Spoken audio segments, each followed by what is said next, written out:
First, I want to thank you guys for being here. I know we're running a little late, but mine's pretty brief. I'll try to cover things not too in depth, just give you an idea of some of the jargon in my industry. I also want to thank Mr. Nash for giving me the opportunity to speak, and a shout out to Elio, who invited me to speak, who's not here tonight. So tonight I'm going to be talking about a brief overview of data science and the intersection with cybersecurity.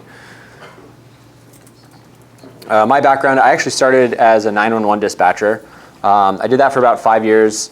It's kind of my first information worker job. It was a really interesting career, and I really enjoyed doing it.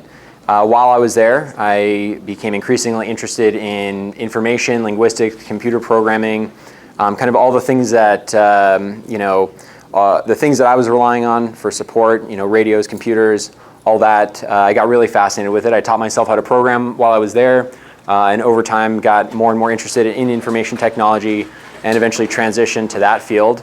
Like anybody, I kind of started at the bottom, end user support, desktop maintenance. But getting into the industry, I kind of thought computer programming was an essential skill, and it turned out to just be a really good plus for me that helped me move up very quickly. A lot of my skills were starting to converge on data science because, one, at the time, data science was kind of an emerging field in and of itself. A lot of exciting things were going on. And two, just in my job role, I had to handle large amounts of information, a lot of logs, a lot of email and ticketing data and things like that. Being able to program and being able to kind of pick up data science skills allowed me to take on a lot of additional responsibilities and gave me the opportunity to do a ton of different things in IT. If you want to connect with me, there's my LinkedIn. It'll be on a slide towards the end if you want to catch it there. Next. So a brief overview of what I'm going to cover tonight. I'm going to drop, I think, maybe one or two of these, but just give you a brief history of data science and the data science process. I won't get too in depth with these. Again, just to kind of give you some context, I'll kind of try to keep it below that threshold of boredom. And I'm going to cover some general applications, and I do mean general. Data scientists tend to kind of have buckets that we solve problems. There's certain things that we can use to solve certain types of problems, and I want to share that with you guys just so, as you're bringing these ideas back into your industry, you can have an idea of, okay, this would be a good way to solve this problem, this would be a good way to solve this problem. Even if it's not something you're going to implement yourself, my prediction is increasingly you're going to start dealing with data workers, and kind of the more the groundwork is laid for the jargon, the faster communication can occur, and you guys can do the very important things that you need to do in a timely manner. And then I'm going to talk about some of my potential cybersecurity concerns. I'm not a cybersecurity professional. I've worked around cybersecurity a lot, and I've kind of seen the mistakes that very large institutions make when they don't put proper investment in cybersecurity, or they don't listen to their investment in cybersecurity.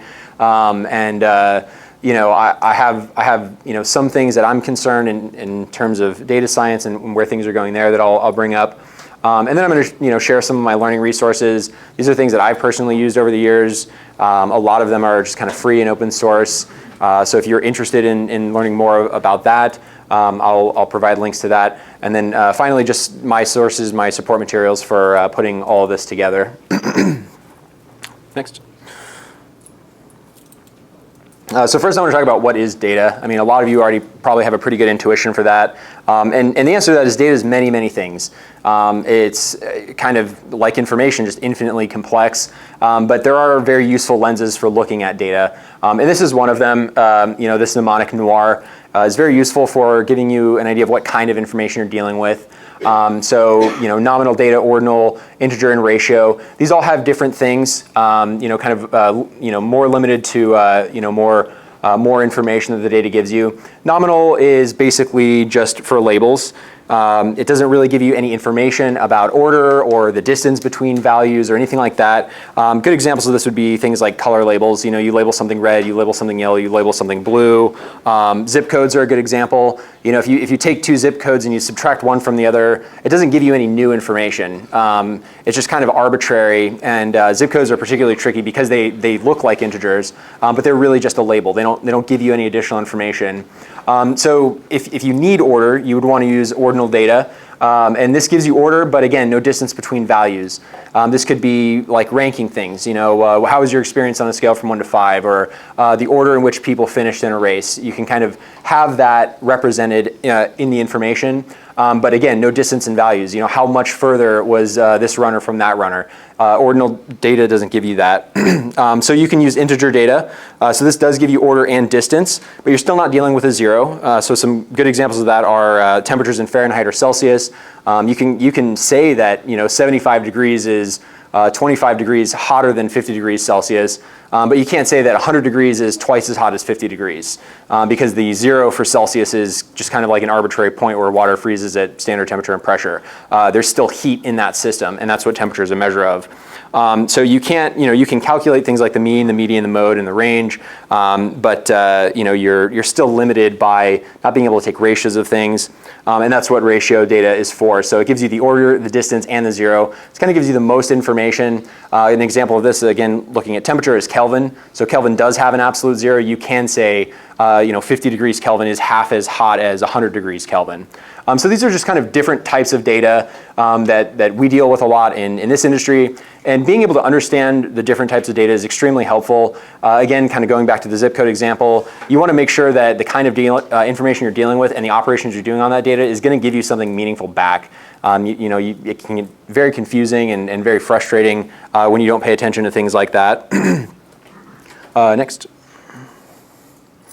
So I'm going to give you a brief history of data science.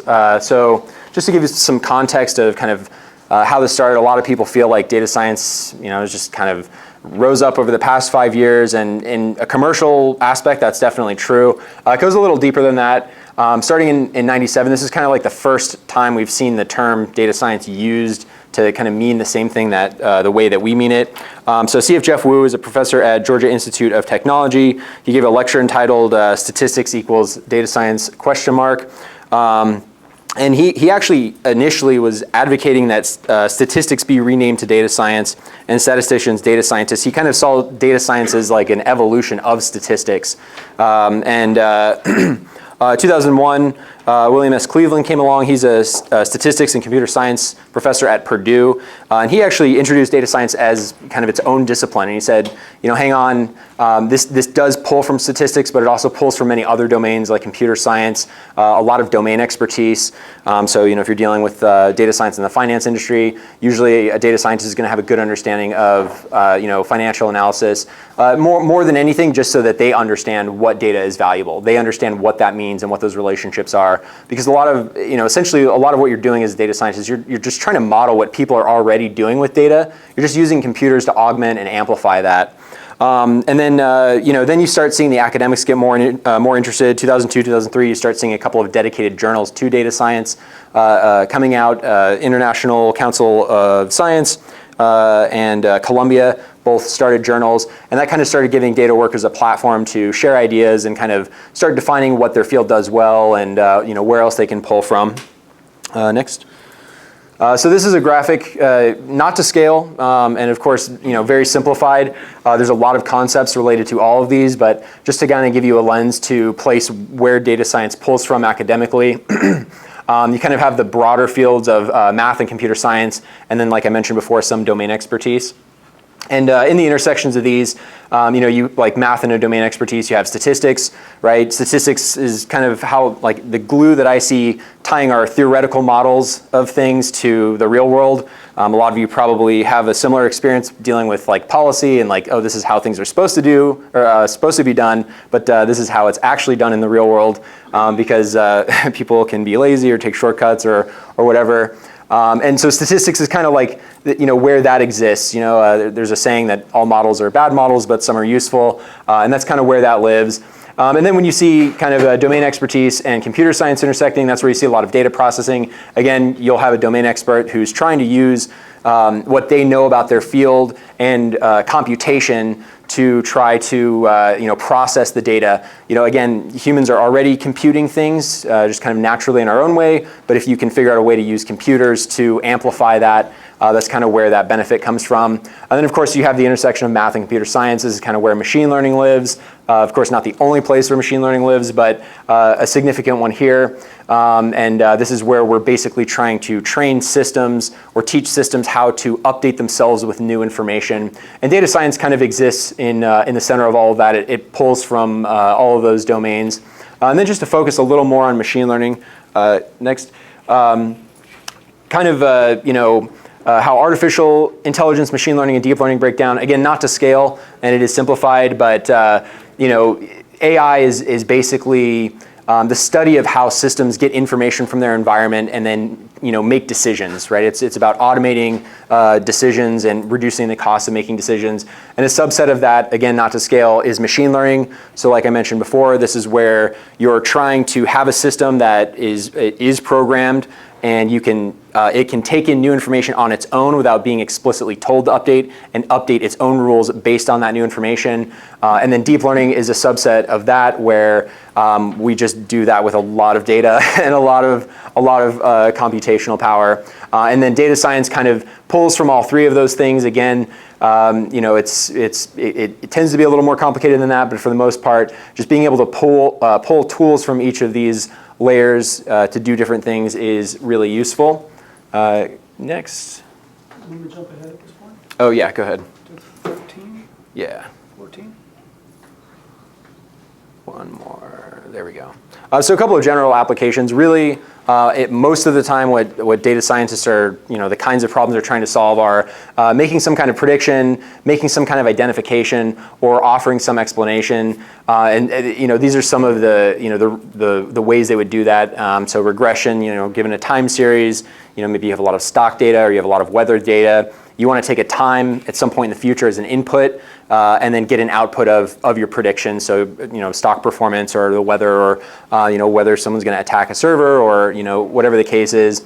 Identification, these are usually classification problems. You see this a lot in computer vision, especially physical security. I had a client last year that was doing AI security implementation in schools, and I got to play around with a lot of very interesting tools there. But basically, it's asking the question of, is there a unique object in this frame, maybe like a firearm or a knife, or is there a unique face in this frame? So these all come down to classification. And then explanation is where you, especially clustering, is where you kind of start getting more into the deep neural net side of things, deep learning and stuff like that, where maybe you don't have a lot of painstakingly labeled data. You just have a lot of information, and you maybe operate data centers, or you have that at your disposal, a lot of computational power at your disposal. It's a way of kind of looking at all the data, looking at each data point, and determining how it relates to all the other data. What does it share in common? How is it different? And usually what emerge from that are different categories of things. Classification is great when you have labeled data. Clustering is great when you have a lot of data, a lot of computation, but you don't have labels. Next. These are some general industry applications where data science is kind of starting to be heavily involved. Many of you probably deal with some of these, fraud and risk detection, healthcare, especially things like image and search recognition, transportation route planning. There's a lot that goes into kind of making efficient predictions about where buses go and how they operate and when they operate, trains and all that stuff. And kind of touching on the thing we were talking about earlier about, kind of like election tampering, behavior and personality analysis. We kind of worry about foreign actors being involved in our elections, but Cambridge Analytica was able to influence an election by touching 60,000 people in 3 states by looking at millions and millions and millions of people on all kinds of social media. I think that's a tool that's going to be picked up in general, by political actors. So it's a playing field that'll even out very quickly. But it's definitely interesting and maybe a little concerning. Next. So these are some of my cybersecurity concerns. Again, I'm not a cybersecurity professional. Kind of worked around the industry. I've worked for banks and real estate, large real estate organizations.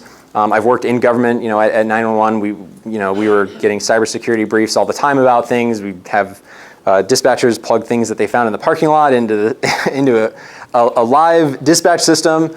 Very scary stuff. I kind of want to talk a couple of ideas about like information potential and information flow. Information, it's something that we all kind of intuitively have an understanding for, but the more you dig into it academically, the weirder it gets, and the more you kind of realize that our intuitions are often wrong when dealing with information. So what I mean by information potential, go ahead and next one. What I mean by information potential is kind of accumulated information at rest.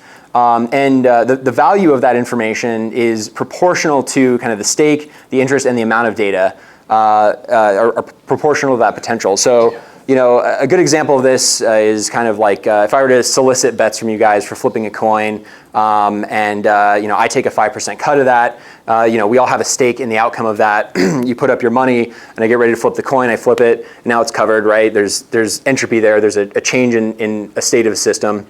I take a peek at it, I have that information. And the two people who are betting are also staked in that, and if it's a $10,000 bet, there's a lot of stakes in that, right? So there's a lot of information potential there. And interest is kind of like how many people are interested. Maybe I start soliciting, before I release that information, I start soliciting, kind of secondary bets on, who's gonna win.